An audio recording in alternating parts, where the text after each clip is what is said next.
Olá, seja bem-vindo ao Âncora Livre, a notícia em movimento. Estamos aqui no terraço do Merano Senior Living para fazer uma entrevista hoje pela primeira vez nesse lugar. Por quê? O Brasil hoje vive um aumento da longevidade. Sim, as pessoas estão vivendo mais. Mas nesse contexto, não basta apenas viver mais. É necessário também a qualidade de vida para envelhecer. Por isso que surgem novos modelos de moradia para pessoas idosas. E exemplo disso é o Merano Senior Living. E para falar sobre esse assunto, ninguém melhor do que o Juarez D'Ambros, que foi o criador do Merano. E mais do que nunca, ele tem um motivo para comemorar, porque nesta semana o Merano completou 1 ano de existência. Seja muito bem-vindo, Juarez. Muito obrigado pela presença novamente aqui do Âncora Livre, um programa que eu já acompanho vocês e com excelentes entrevistas.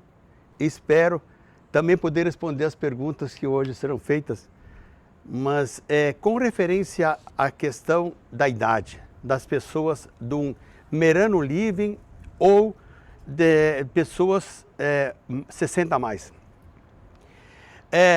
Hoje, a facilidade que tem é que é fácil explicar para o residente que ele está indo para um local onde ele vai ter todo o conforto possível dentro de uma realidade e o familiar sentindo-se preocupado e culpado por deixar o familiar ir a um residencial. Mas a diferença que antigamente e hoje em dia, se pode dizer que melhorou muito. É a necessidade de melhorar.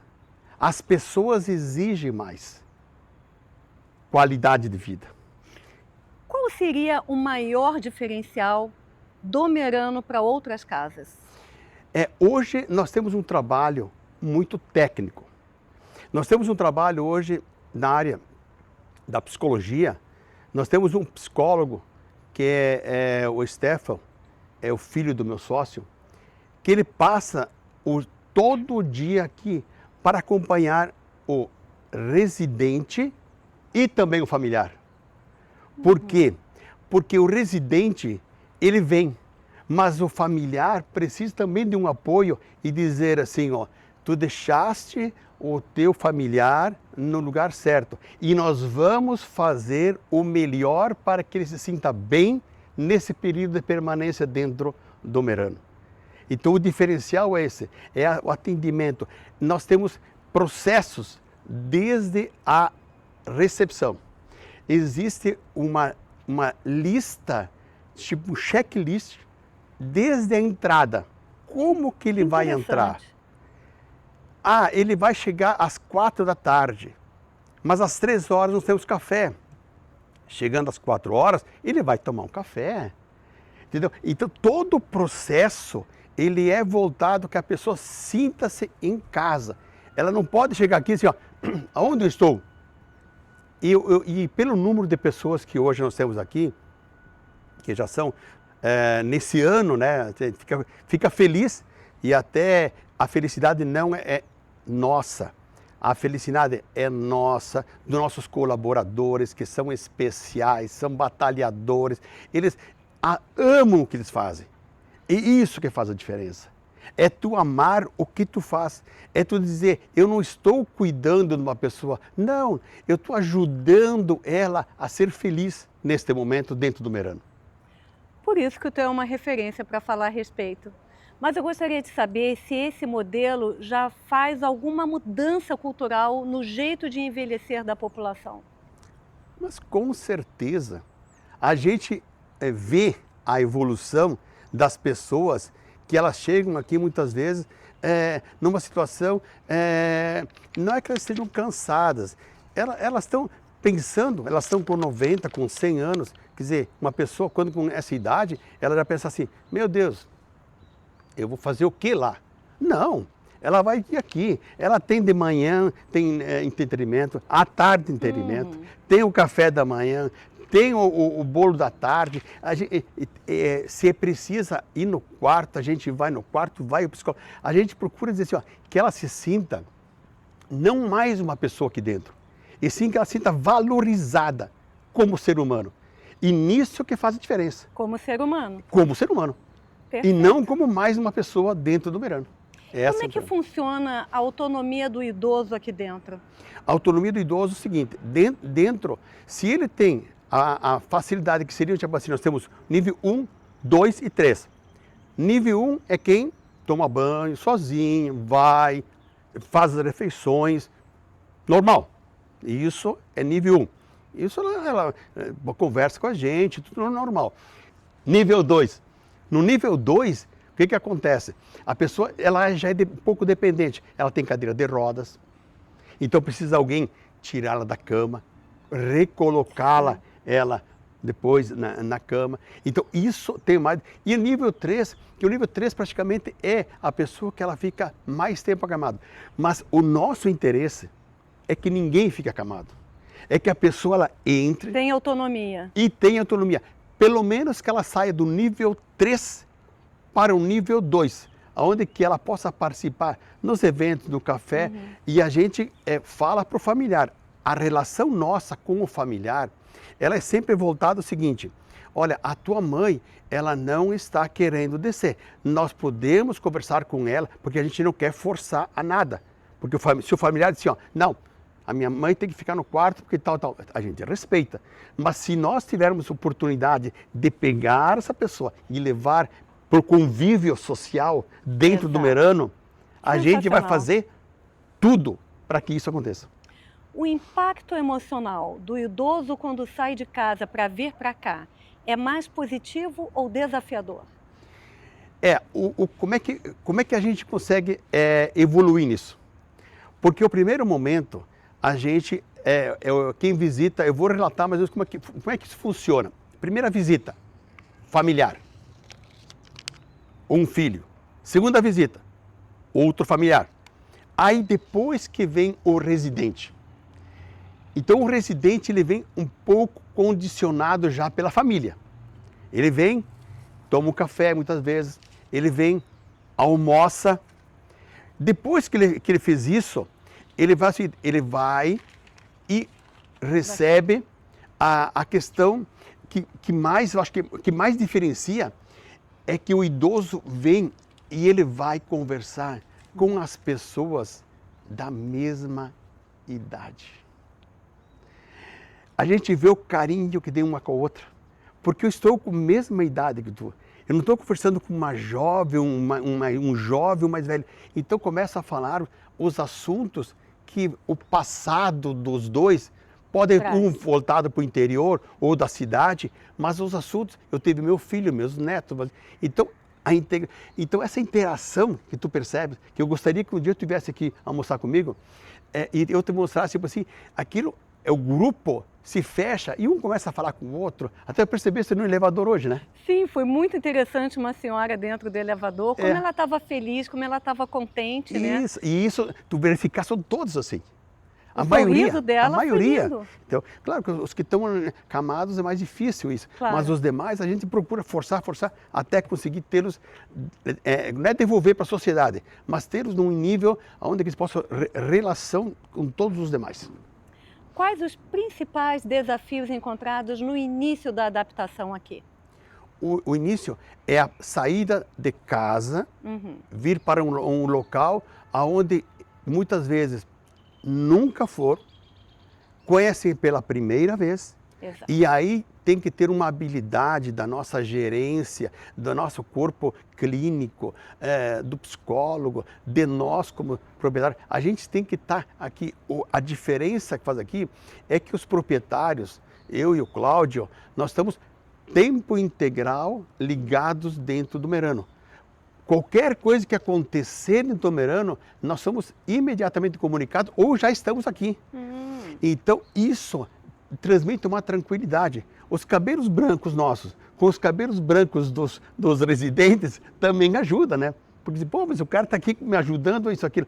E a gente, nesse último ano, a gente mudou muito processo e melhorou muito. E, graças a Deus, eles estão felizes. E como a equipe trabalha com o acolhimento emocional das pessoas que aqui chegam? O acolhimento emocional, a gente faz um estudo antes, né? Que seria um preparatório para saber como está essa pessoa. Se ela tiver num nível, né, de emocional muito desgastado, muito cansado, a gente prepara uma forma. Porque tem pessoas que chegam aqui, elas entram praticamente sozinhas. Entendeu? Elas veem isso aqui, elas veem assim, meu Deus, mas tem lugar bonito. Aí vem aqui nesse terraço, olha assim, mas que coisa linda. E isso, as pessoas, elas são muito viajadas. Então elas sabem valorizar o que é bonito, o que é bem apresentado, a recepção. Eles viajam e vão num hotel, eles recebem. Então ontem eu tive um depoimento, né, podríamos dizer, de uma filha de uma residente. Ela disse, olha, tenho que dar os parabéns para vocês, porque o meu sócio é professor de história. Ela disse, olha, o teu sócio é professor de história, claro que ele tem um colégio, e tu era vendedor de vinho. E vocês transformaram isso aqui em um ano. Verdade. Quem começou, como eu comecei no segundo mês, eu estava aqui com a minha mãe, eu vejo uma mudança impressionante. Eu disse, pô, isso emociona a gente. Que porque bacana. Tu está aqui dentro para fazer melhor.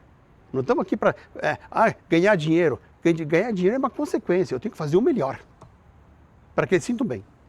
Por isso essa vista linda aqui, gente. A pessoa chega aqui e encontra essa vista, fica realmente maravilhada, né? E o Brasil está preparado para o envelhecimento da população? É uma boa pergunta. Com certeza. E tenho que pensar numa boa resposta. O Brasil, ele está envelhecendo rápido. Haja visto, vamos usar o exemplo do Rio Grande do Sul, onde hoje a arrecadação do Estado, ela não faz frente aos aposentados. Então, tem uma série de situações e o Brasil hoje, ele carece de locais bons. Não que os residentes, a concorrência, todo mundo tenta fazer o melhor, mas muitas vezes não está preparado para isso. Então, essa mudança, vamos colocar o seguinte, é época do computador. Vamos dar um exemplo para ficar mais fácil. Quando saiu o computador e vieram para o Brasil, no Brasil você falava assim, ó, lá no exterior levaram 50 anos para ter computador, não sei o quê. Aqui no Brasil levou 5. E aqui também vai ser assim, porque o número de pessoas, e os idosos, eles estão crescendo muito rápido e nós vamos ter que ter o Estado se preparar melhor, dar algo, porque tem pessoas que elas não vão conseguir vir até o Maranhão. Nós gostaríamos que todos viessem para cá. Porque... Exatamente nesse ponto, planejando o futuro, como é que o Brasil vai lidar com o aumento da longevidade? Como se planejar para o futuro? O Brasil não está preparado hoje para isso. O que fazer então? Haja visto que hoje as pessoas, o idoso, né, não tem condições muitas vezes de pagar uma clínica, porque hoje existe um custo. Um funcionário é muito caro hoje em dia e está difícil conseguir empregados. Com isso, se não houver uma melhora em termos de estruturação governamental para pegar essas pessoas mais carentes e fazer algo, de dizer assim, ó, construir algo para que possa ajudar, os familiares não vão conseguir ficar em casa, porque eles têm que trabalhar para levar para casa comida. Então, a tendência, se ninguém fizer nada, o governo não fizer nada, nós vamos ter uma sociedade sofrida, porque ninguém vai conseguir cuidar dela em casa, porque os filhos não têm tempo para isso. Então, isso acho que é o momento de se pensar em algo governamental, para as Perfeito. pessoas mais carentes, entendeu? Principalmente. Perfeito. Vamos para um rápido comercial. Lembrando que o Âncora Livre conta com o apoio da PMPA, Associação dos Procuradores do Município de Porto Alegre, e também com a FMP, Fundação da Escola Superior do Ministério Público. Voltamos já.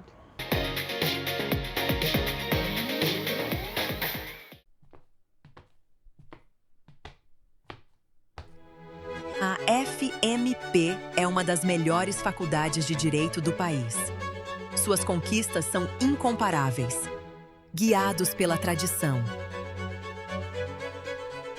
movidos pela inovação.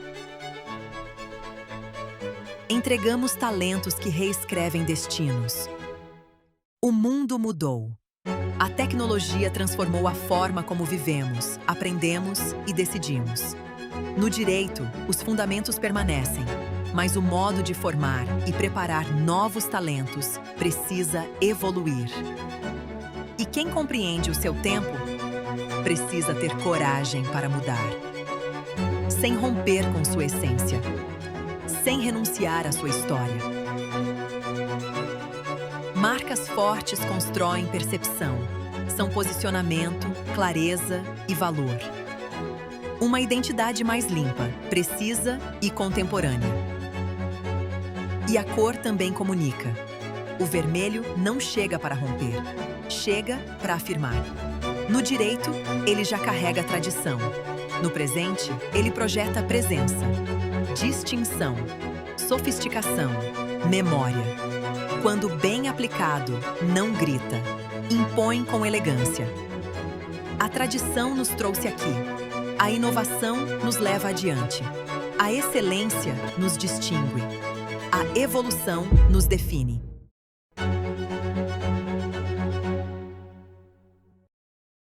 FMP. Somos a evolução do direito.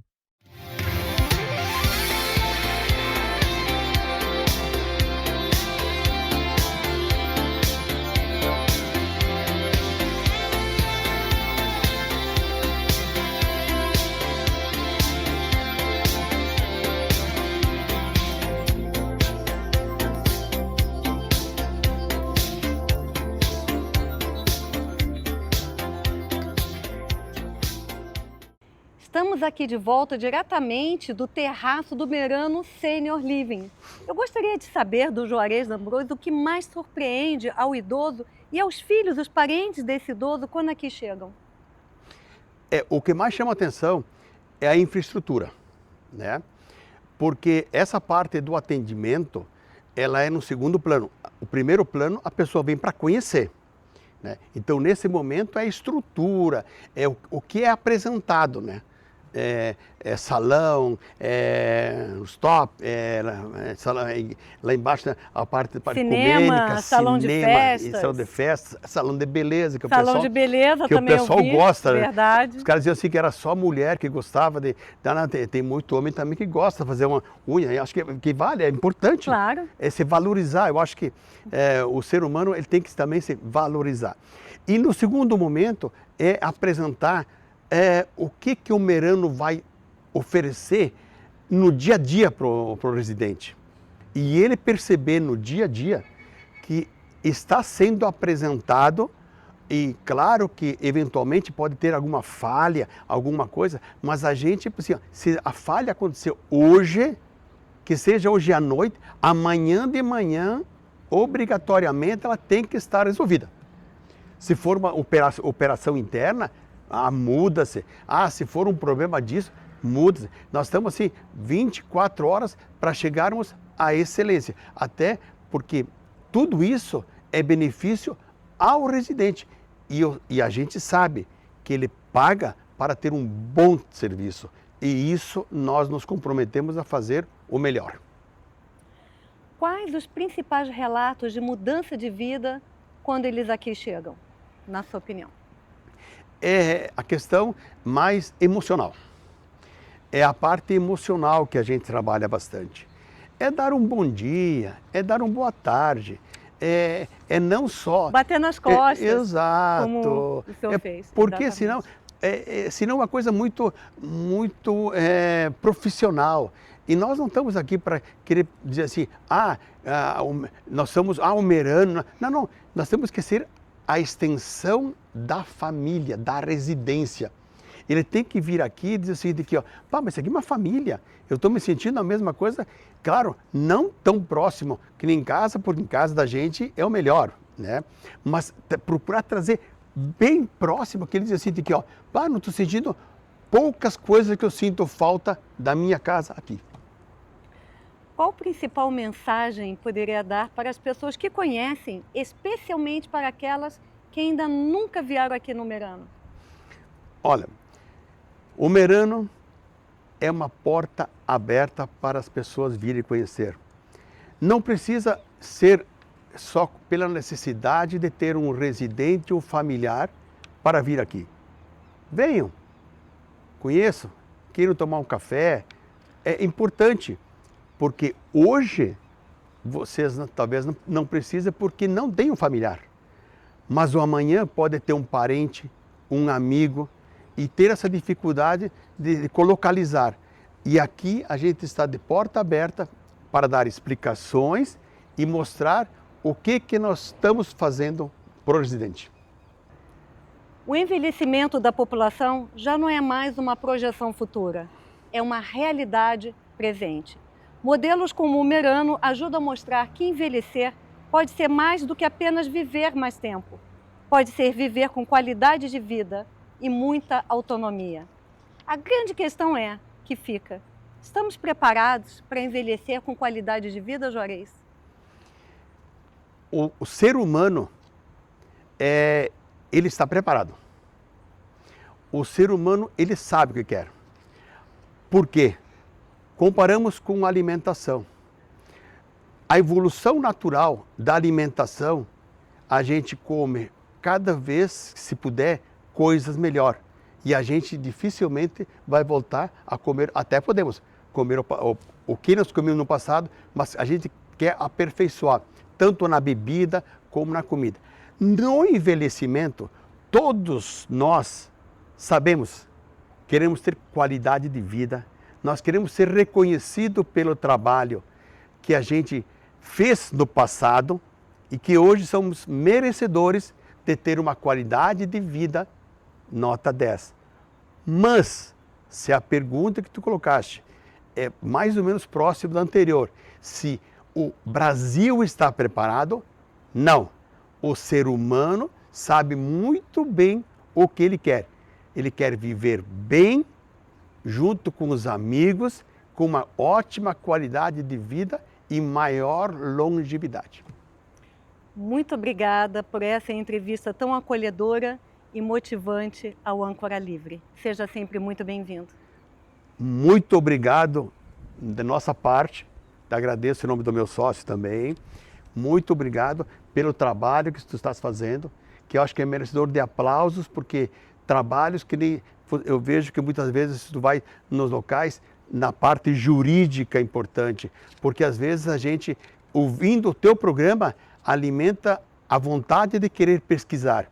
E isso é importante para a cultura, para o conhecimento e para a realização pessoal de cada um de nós. Muito obrigado. Nós que agradecemos. O Âncora Livre fica por aqui. Até a próxima edição.